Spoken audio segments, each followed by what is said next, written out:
So good morning, good morning.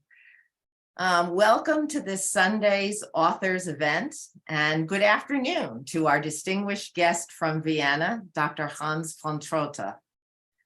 Hans is the author of Pollak's Arm, the wonderful book that we will be discussing today. You will meet Hans shortly. This program is co-sponsored by Addis Israel in Washington, D.C. and Congregation Bethel in Bethesda, Maryland. We're grateful for the continuing support of the Addis Israel Sisterhood, the Women of Bethel, and Bethel's Library Committee and Men's Club. On behalf of those groups, we warmly welcome all of you. I'm Robin Jacobson, the librarian at Addis Israel. I also co-facilitate Bethel's book club together with Marge London. In tribute to Hans's book, my Zoom background today showcases Rome, the setting for Pollak's Arm. And I also thought that the bridge was good symbolism for a book that takes us back into the past. When you see Marge shortly, she'll be greeting you from a street in the old Jewish ghetto in Rome. But before we talk about Pollak's Arm, let me announce the next Zoom book program. On Sunday, January 22nd at 11 a.m. Eastern Time, we have a hybrid program, both book chat and meet the author event. For the first half of the program, we'll discuss The Man Who Sold Air in the Holy Land. Let me show you what that looks like. The Man Who Sold Air in the Holy Land. Wonderful title. And that's by Omer Friedlander. And then in the second half of the program, Omer Friedlander, the new Israeli fiction star, will zoom in to answer questions. Only 28 years old, Omer Friedlander burst onto the literary stage in April when Random House published The Man Who Sold Air. And it was swiftly chosen for San Francisco's One Bay, One Book program. So you can register for this Zoom event through the link in the chat. Now for today's program, Pollak's Arm, another wonderful cover. This is such a rich, multi-layered, thought-provoking book. It's rich in history, Jewish history, European history, Holocaust history, World War II history, and it's rich in art.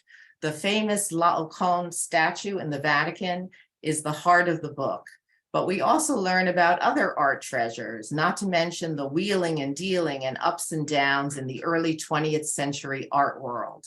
This laid the foundation for the museum and collections that we have today.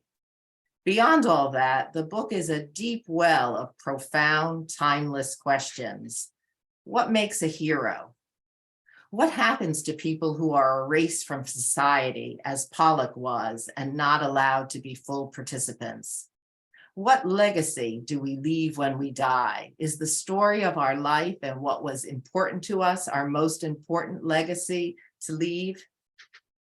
80 years after Pollak's time, how is it that another authoritarian regime is waging war in Europe, destroying lives and culture? Why is some art, like the Laocoön statue, so receptive to the changing concerns of succeeding generations? This is, after all, an ancient statue depicting an ancient myth about a priest who tried to warn his people about the Trojan horse. It all seems very exotic, very removed from our own time. And yet, just this past August, activists glued themselves to the Laocoön statue to protest society's failure to heed warnings about climate change and global warming. However ancient, the statue remains relevant in 2022. For this captivating book, we thank Hans, but as Hans reminded me, we must also thank his skilled translator, Elizabeth Laufer, as well as his American publisher. New Vessel Press brings books from many countries to English-speaking readers. Only a fraction of the books published in the United States each year are translations. We are fortunate that this is one of them.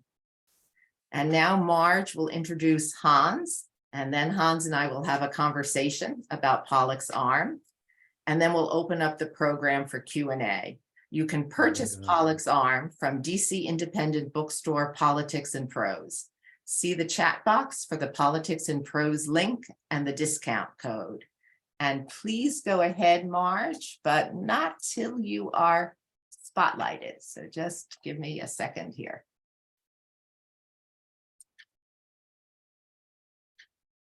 There I am. Okay. Good morning to everyone and good afternoon to Hans. It's an honor to introduce Dr. Hans von Trotha, a person of remarkable wide-ranging scholarship and accomplishment. Hans is a German historian, journalist, and author of several books of fiction and nonfiction. Pollak's Arm is his second book to be translated into English. The book has also been translated into Italian, Spanish, and Turkish. Hans' other book available in English is The English Garden, A Journey Through Its History.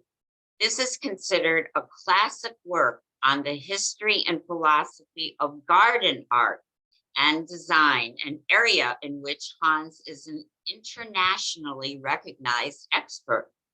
For 10 years, he headed a prestigious century-old Berlin publishing house and was subsequently a consultant for the Berlin International Film Festival.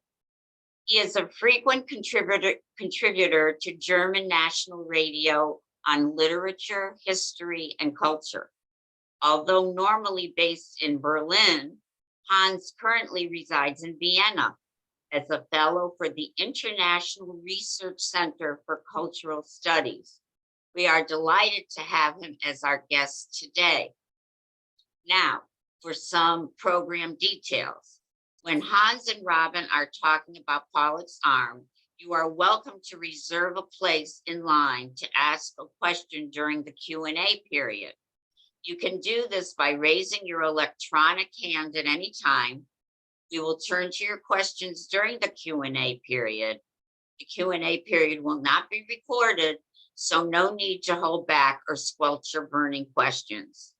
To raise your electronic hand, click on the button called Reactions, which is probably located at the bottom of your screen.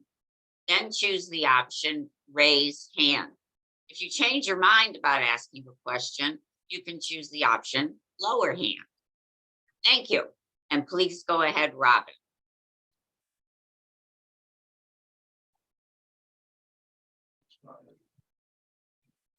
Hello. So thank you, Marge and Hans. Welcome, welcome, welcome. It is such an honor and a pleasure to have this opportunity to talk with you about Pollak's Arm. I first read it this past summer, and I'm not sure I've stopped thinking about it since then. So thank you for that. Thank you very much for this invitation. I'm very honored. It is really great to be with you. Thank you for this kind introduction. And yeah, I'm very happy to talk about the book with you. Thank you very much.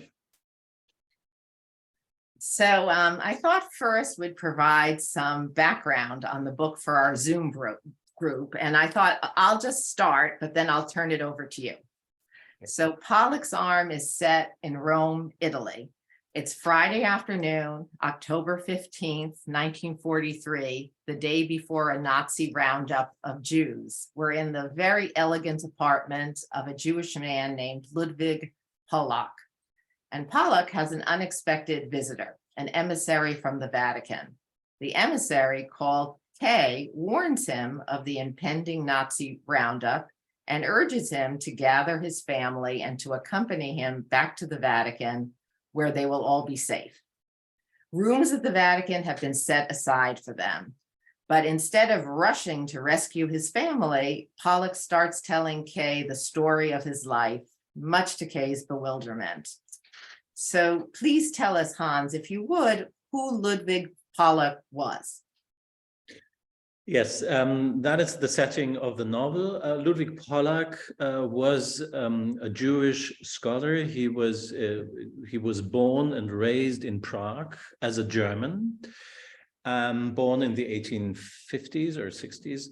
And he wanted to become, he loved archaeology and he wanted to become a professor, wanted to go to university. But it was pretty clear as a Jew, he didn't have a chance to become a professor. So he became a dealer after his archaeological studies.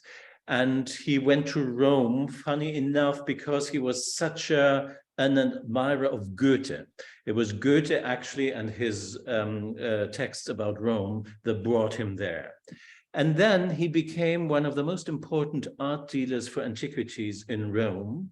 And he was the one who kind of invented the literary genre of the catalog of the big private collections. So he really was a very, very important number in Rome. Very famous people who came to Rome said, we only want him to guide us through the city because of his knowledge. And so he was and he also built up an own collection, a very considerable own collection, and founded a family, and he was a very happy man. Besides the fact that he was not a professor, that was his, and then the First World War began, and as a German, he had to leave Italy, and he was sent to Vienna, where I'm right now, and he hated Vienna. One of the very few places where he liked to be was Bergstraße, the house of Sigmund Freud, who became kind of a good friend of him. Because Freud was collecting antiquities and asked Pollak for advice. So he had to spend 4 years out in Vienna. He was very unhappy. His wife died. And when he came back, they tried to not return his collections, and he was really treated very badly. It was kind of 1915 was the peak of his life, and after that it went down in a very tragic way, basically because he was a Jew. One has to face that. And of course, the climax of that was then the Germans in Rome and all the restrictions. And he was in his apartment with his collection and his family. And the historic situation is that it is quite obvious, no, actually it's proved, it's clear that really two people were there the day before this famous horrible razzia took place. One was a German professor, Jewish, working in the Vatican Library, and the other one was an art dealer, and they both were great admirers. And the third person that existed is also in the novel, a Monsignore, who was a great admirer of the German interpretation of Laocoön, and especially of Ludwig Pollak's. And he had a kind of standing invitation for him, saying, if it is getting difficult for you and your family, you can always come to the Vatican. And what I did is I invented this person K in order to have the literary freedom to invent a conversation. But the background, these two other people show up in the beginning of the book. That is kind of the historic part. Even what they say is witnessed that they said that. And the rest is fiction. But a lot of the wording, even the wording, but the content of Pollak's, what he tells is from his diaries, which I read, and many, many, many letters I read. So I reconstructed. There is no biography. There is not much research about Pollak. He has been kind of neglected and forgotten by everybody, which is a scandal. But there are transcriptions of the diaries and lot of letters accessible in different archives, not published yet. So that was the background, and that was the material. And well, obviously the main question I asked myself is, why did he not go? We don't know. And also, I think that's an important information. His diaries end in 1940 39 or 40, because the last two volumes, we know that they existed, but they don't exist anymore. There are two possibilities. Either he destroyed them because he was very, very outspoken, but the other possibility is between the rounding up in 43 and the end of the war in 45, the apartment was empty, and people knew that there is this apartment with this collection, with these diaries, and it's empty. And it's possible that people who show up in there, and it's also quite clear who that could be, took them. But we don't know that, that's speculation. And it's not part of the book, just for the background. Right. It is a shame not to have those additional diaries, but you made such good use of all the letters that he had in the earlier diaries. So let me ask you another background question, and then we'll get back to some of the things you mentioned. But what about, this goes to the context, what was the situation of Jews in Italy in 1943 before this roundup? It was when the Germans came and took over Vienna, they never took over the Vatican, which is a very important detail, and might be one of the reasons why the Pope, who was always has been the patron of the Jews of Rome, which is also an important information, and he had supported the Jews to that point. That is, there are several stories about, and some of them are in the book, but he didn't do anything. And I think it's quite likely that his secretary intervened at the German embassy, and it might be that the ambassador said, well, so far the Germans did not take the Vatican, but this doesn't have to stay like that. That might have been the threat that we don't know that. So the Germans brought pretty much the horrible Nürnberger Gesetze, the laws of Nuremberg, which really, really restricted Jewish life. So the Pollak family was kind of trapped and locked in this apartment, which was a luxurious apartment. But one daughter had died, two children, and they both were very, obviously, probably depressed in any way. They didn't go out very much. The wife was very ill.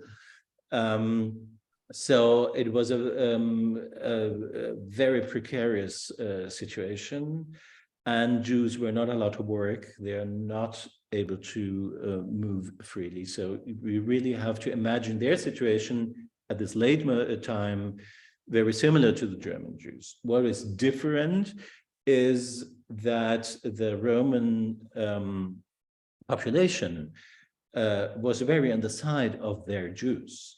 And so about half of the people who were on the list, it was about 2,000 people on the list, about half were rescued by Roman people, by neighbors, by friends, by priests and nuns as well. So that's a big difference to Germany.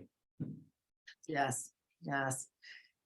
One of the things that Pollak talks at length about with Kay on that Friday afternoon is the famous statue, the Laocoön, on display in the Vatican Museum. I guess before you tell us the story of that statue, we're going to pause just for a minute to show a picture of it.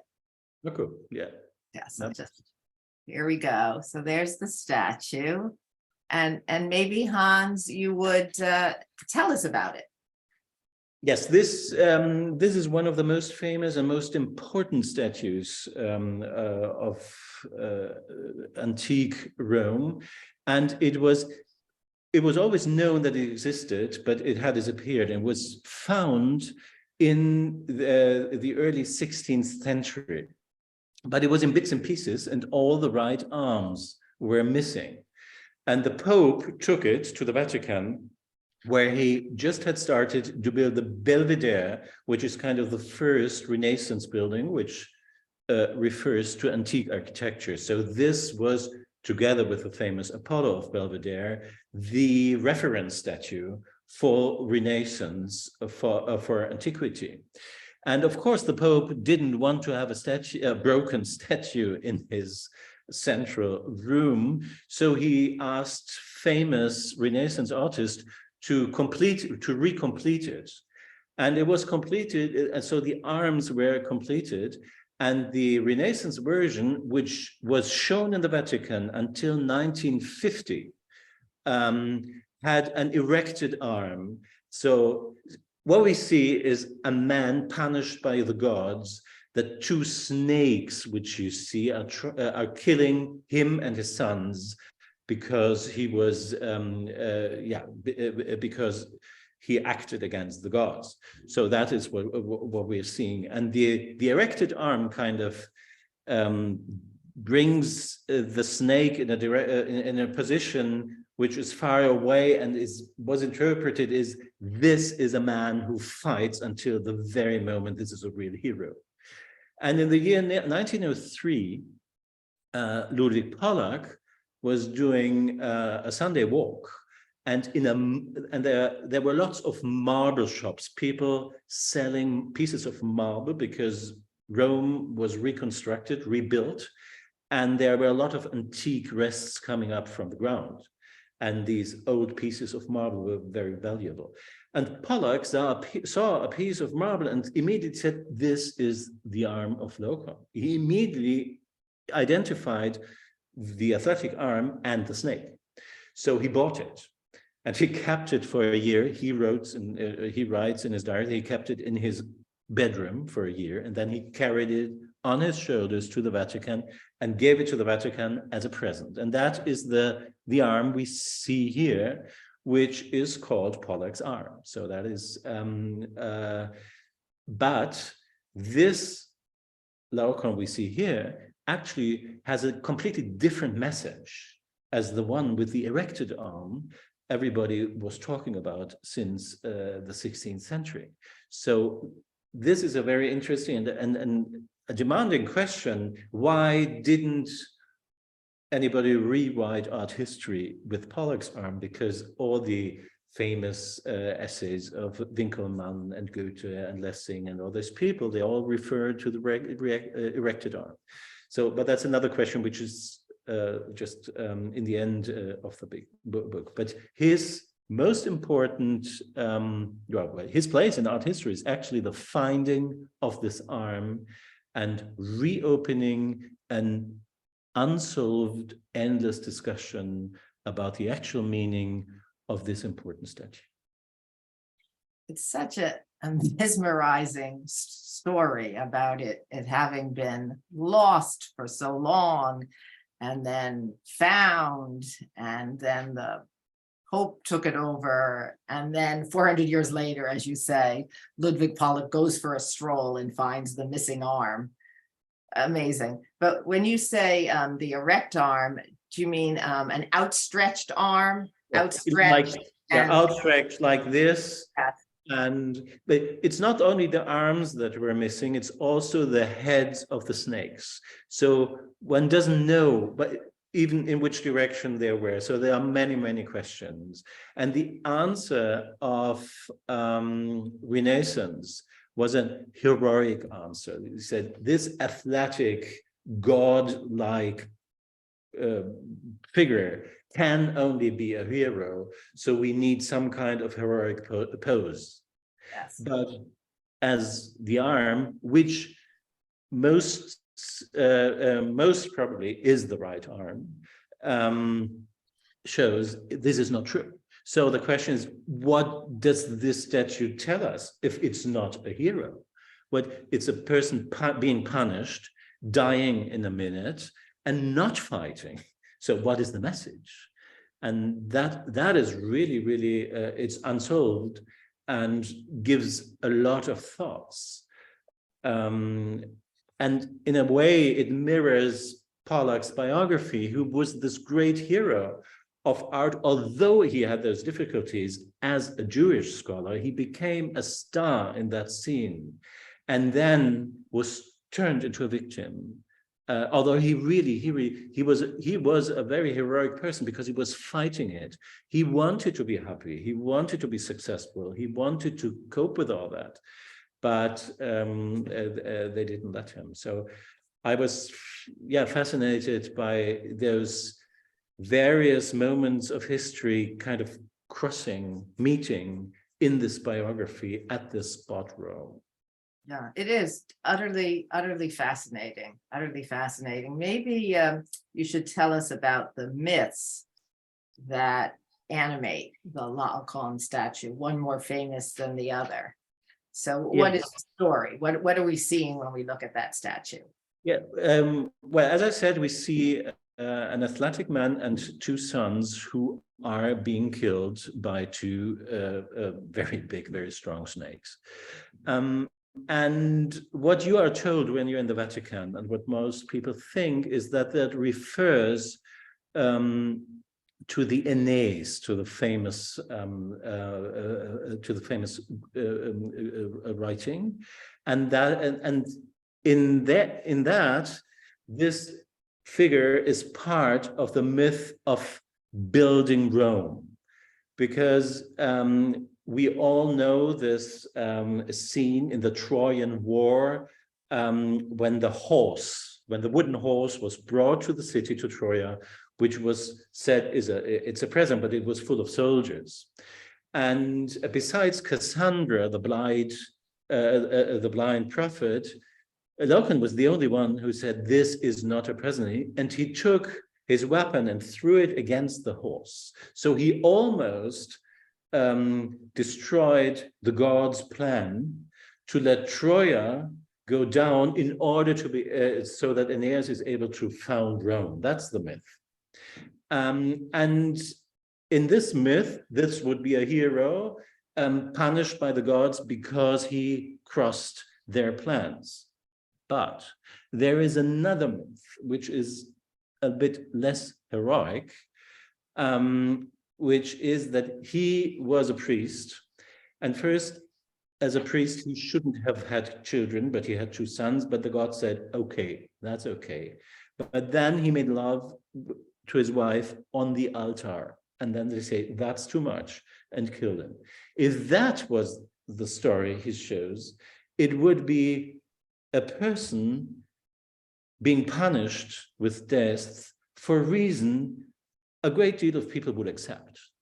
And that is absolutely disturbing, to have this kind of life-size statue for this kind of myth. But we don't know which story it was supposed to tell when it was created. And it is really a fantastic piece of art. It looks, and it was, and people said it was made of one piece of marble, but it's not. It's made of two. And the curators in the Vatican show me it's even more difficult to make it of two and hide the places where they fit, and that is where the snake goes. So it's really also, it's a piece of art, very, very fascinating. Yeah, just remarkable. What is it about this statue, do you think, that invites successive generations to project their concerns onto it? Is it the story, the different stories, especially the one about somebody who speaks truth and then is silenced? What do you think? That's one point. That would be the fast answer, but looking at it for a bit longer and deeper, I would say it is exactly the same that brought me to write this book about Pollak, the layer of various stories which meet and suddenly start to to construct a new story. So it is the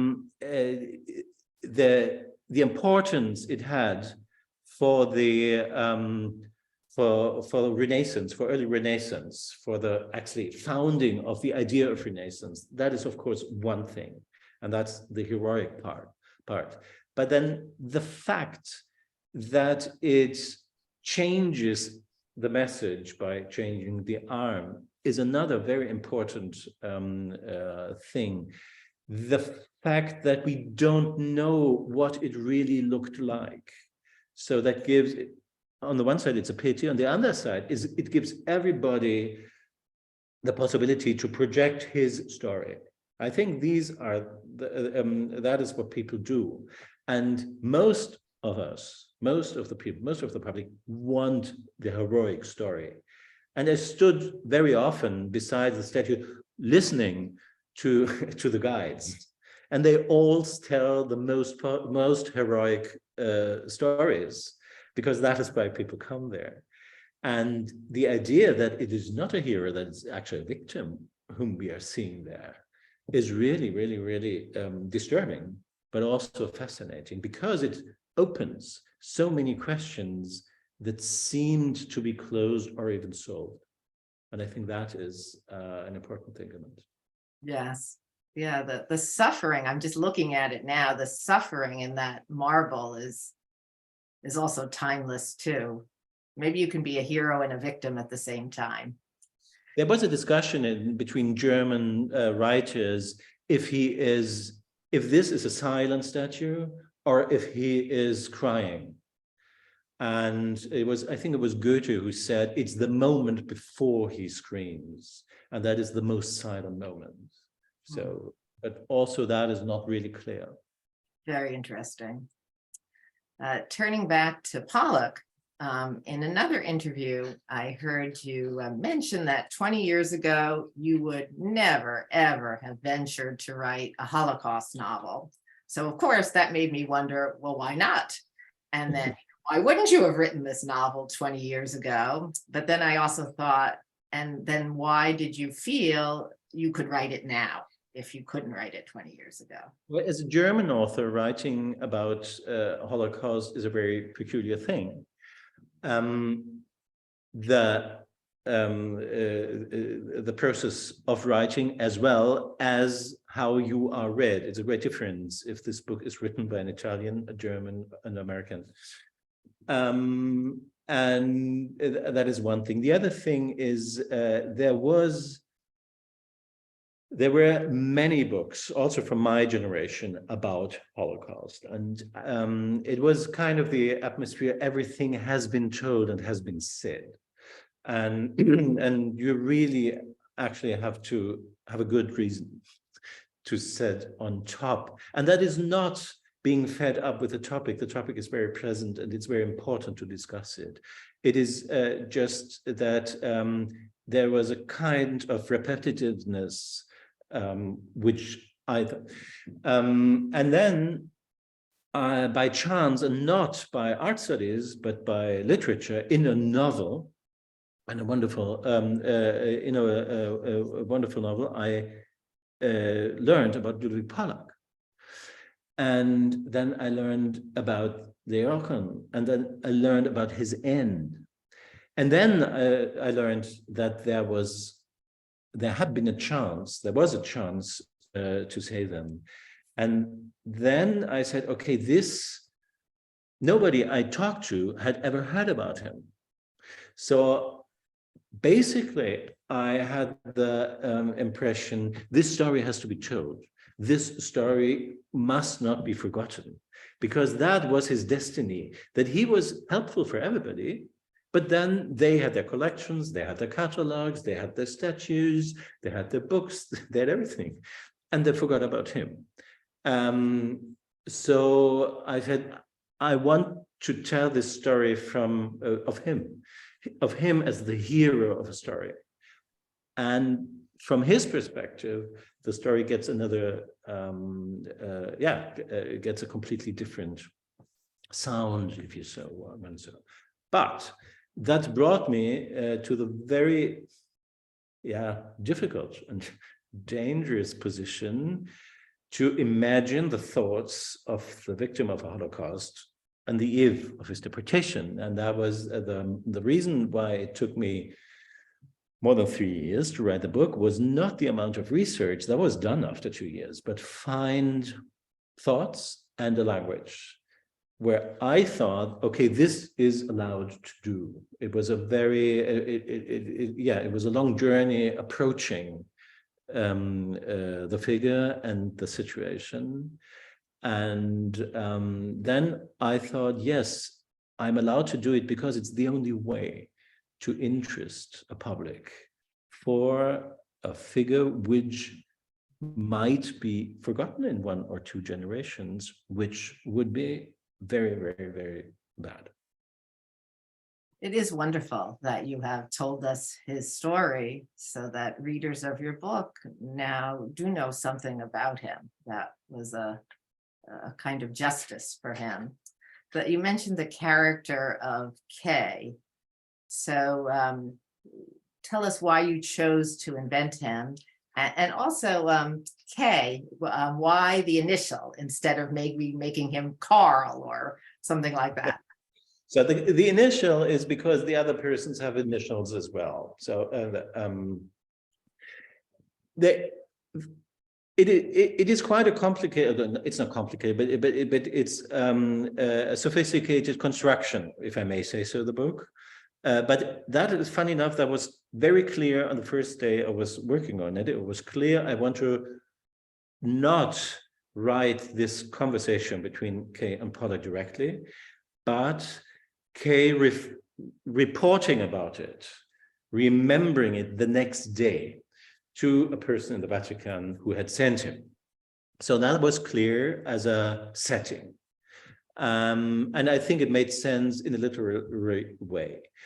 I needed to invent a person in order to have the freedom of writing literature and not only quoting sources. That would have been a biography.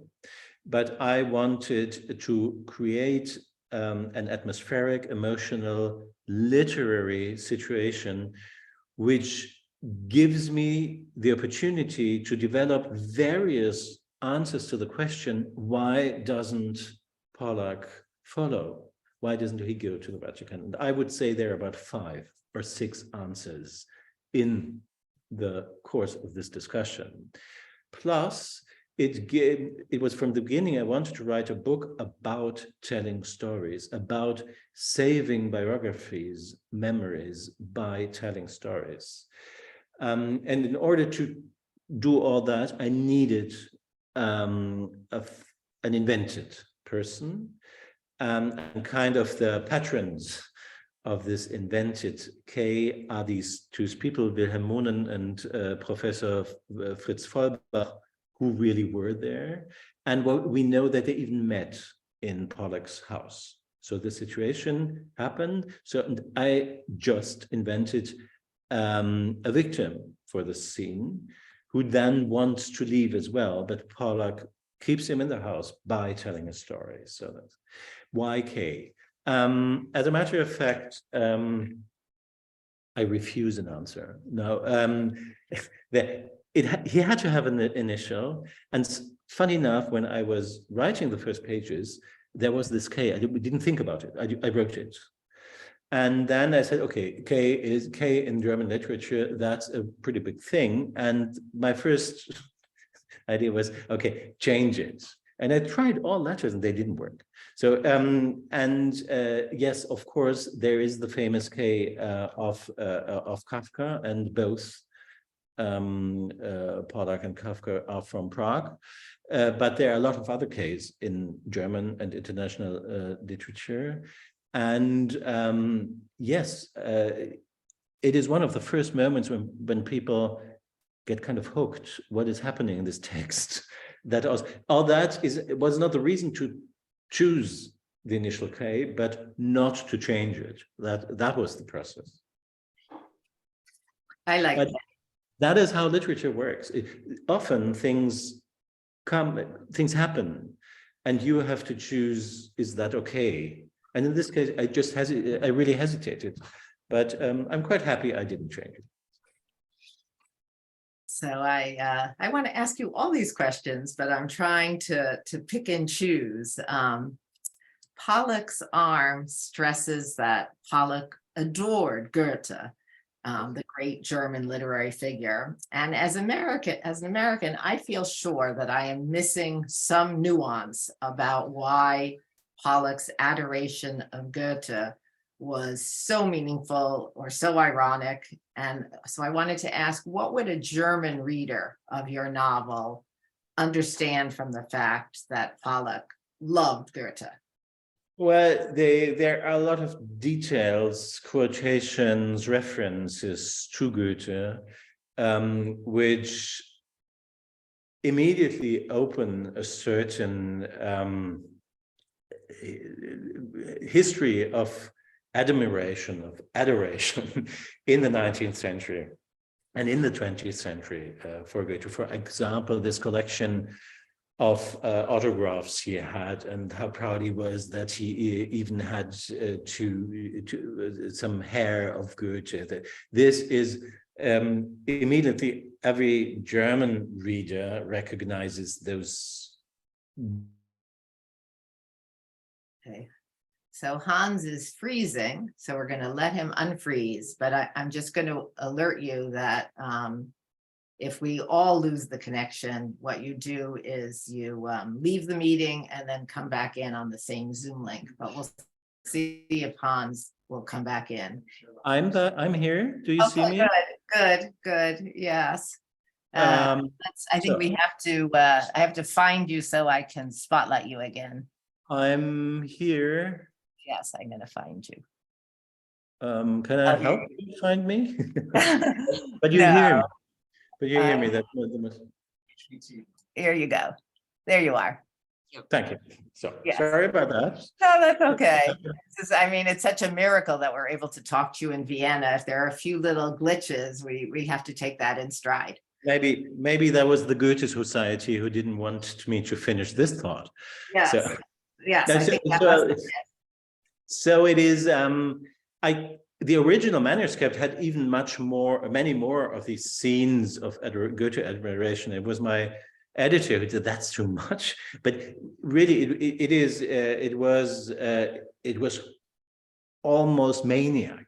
It was the leading and guiding figure for all his work and life, and that is very interesting. That the German Jewish community in Prague developed this admiration for Goethe. It would be a no novel actually to talk about that. But for me, it was important to integrate it in the book. First of all, because it shows a lot of Pollak's character, and all these quotations about Goethe, which are very strong, and sometimes the language is quite strange. That's all original Goethe in the fantastic translation of Les Laufer for you, but the strange wordings are from him, from his letters and diaries. Second, it was Goethe who led him to Rome. He opened this. He loved Prague, but then he read Goethe's Italian Journey. I said, well, this is the place where an archaeologist has to be. So when he was very young, he went to Rome and never left it again. That's the second. And the third is, that is one of the stories I wanted to tell. Ludwig Pollak was one of the people who believed in culture strongly, deeply. And Goethe, for him, was the hero, the god of culture. And that is one of, and I think in the end, he thought culture is stronger than barbarism. And he thought that in the big way, but also in the small way, like, okay, they might round up Jews, but no me. They will need me. I'm Ludwig Pollak. I'm a museum director. And we know that many German Jews thought that way, and Austrian Jews as well. And for this believing in culture, Goethe is kind of the metaphor. Goethe is kind of the emblem of culture. And Pollak's argumentation, look at that. You can't, if anything is as strong as that, barbarism doesn't have a chance.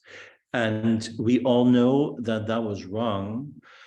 And when the book came out, it was not long that we had exactly the same experience in this year again, that all the Western society said, this is not going to happen because we have this culture of communication, we have this culture of no wars, and it happens.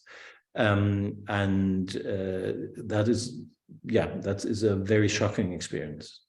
Very shocking. Yes. Because we were back to the Pollak position that we built up a sculpture, a culture that is strong, that is kind of irresistible, and we didn't. Again, we didn't. With Pollak and German culture, I think part of what makes his tragedy so painful is he embraced German culture so wholeheartedly, and yet we know what happened to him. Like many Jewish scholars did. Yes. And artists. Yes. Yeah. I saw that Pollak has some surviving family members, not direct descendants, but descendants of a niece. And I just wondered, have you heard from any members of that family? Have they contacted you? No, they haven't contacted me, but I met some of them. There was an exhibition about Pollak in Rome while I was writing the novel.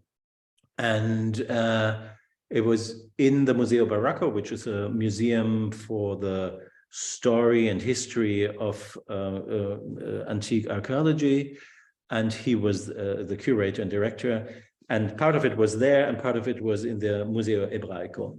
And for the opening, part of the members of the family came.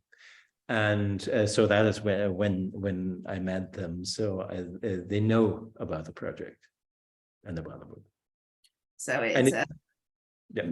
I was just going to say it's just a fascinating little tidbit, but just late last night, I learned that Pollak's great-grandniece is someone very dear to the Bethel community, which is close by. Yeah, I didn't know it until a few hours ago. Wow. And so her name is Jeanette Kuven Oren, and she's a renowned Judaic artist. I don't know whether she came to the exhibition in Rome, and I believe she was a Bethel congregant before she moved out of state, but the synagogue is filled with beautiful art she created, including Torah covers, an etched glass art design, and a mosaic tile wall that was in honor of Rabbi Rudolph. And then coincidentally, she is also, as I said, I just learned this in the last hour or so, she's also the designer of the 2022 Hanukkah stamp for the US Post Office, which you can see here. So she's holding the painting. That's the stamp in back of her. And this is her family. So somehow in this very sad story, I thought it was very satisfying that Pollak had a surviving family member who was so entrenched in art. I don't know. It's amazing. It's an amazing coincidence that she's connected to our synagogue. Okay. So